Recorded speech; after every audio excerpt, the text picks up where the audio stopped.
Farming is one of the easiest 99s in the game. All you have to do is a single tree run every day and get a ton of experience in less than 15 minutes. The base requirement is 15 farming to plant regular trees and 27 farming if you also want to plant fruit trees. The Calquat Tree requires 72 farming and the Celastrus Tree 85. I do strongly recommend you have completed the quests to Varrock Tree and Gnome Village before starting tree runs, as this gives you full access to the Spirit Tree network, which unlocks 3 extra patches. To do tree runs you need saplings, which you can buy from the GE, or you can make them yourself by planting a seed in a filled plant pot and watering it. You'll need a rake to clear the patch and a spade to plant the sapling. Then you can protect the tree from disease by either paying the nearby gardener or using ultracompost. The gardener will guarantee that your tree survives if you pay them with produce. They require different produce for every patch, which you can find in the in-game guide. You can bring these noted. But this becomes very expensive, especially at higher levels. So to save cost, you can also use ultracompost. For regular trees, this offers a 93% chance of survival,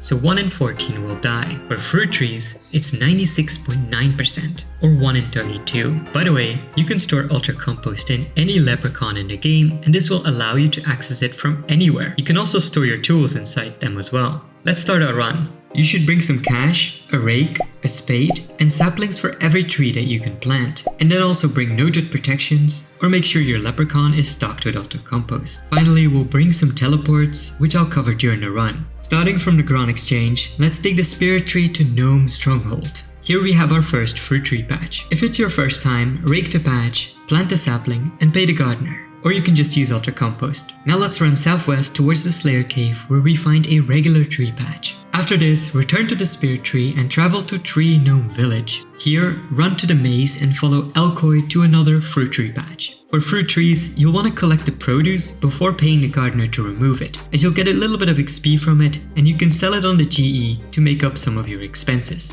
You can note these by using them on the leprechaun. Now I'll show you the 4 regular tree patches that are available to everyone. Just bring a rune pouch to teleport to these locations. The Varrock patch is located inside the castle walls, the Lumbridge patch is located behind the castle, and the Falador patch is located inside the park. After Falador, you can run to Taverly, or if you don't like running, you can make a Taverly teleport tab by using a scroll of redirection from the Nightmare Zone on a house tablet. After that, we head to Catherby for a fruit tree patch. The easiest way to get here is to use a Catherby teleport tab, which you can buy from the GE, or you can just teleport to Camelot and run east.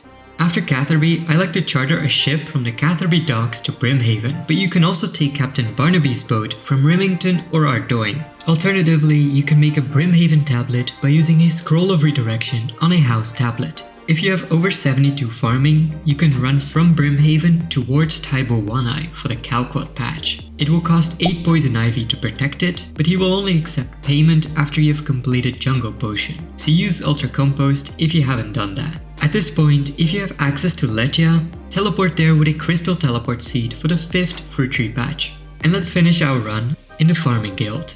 The easiest way to get here is to teleport with a skills necklace, or Iron Man can use Fairy Ring code CIR. The Western Wing in the Farming Guild requires 65 farming and has a regular tree patch. The Northern Wing requires 85 farming and has a fruit tree and a Celastrus patch. For the Celastrus Tree, you will need an axe to harvest the tree, and you should bring magic secateurs to increase the yield of Celastrus bark, which you can sell on the GE to recoup some of your investment. For this patch, you should always protect it with 8 potato cacti, and you should use ultracompost as well, as this will increase the yield of bark. Anyway, that's it for tree farming. You only have to do 1 of these per day, and you can make up the investment by doing herb runs. So check out my herb run guide next.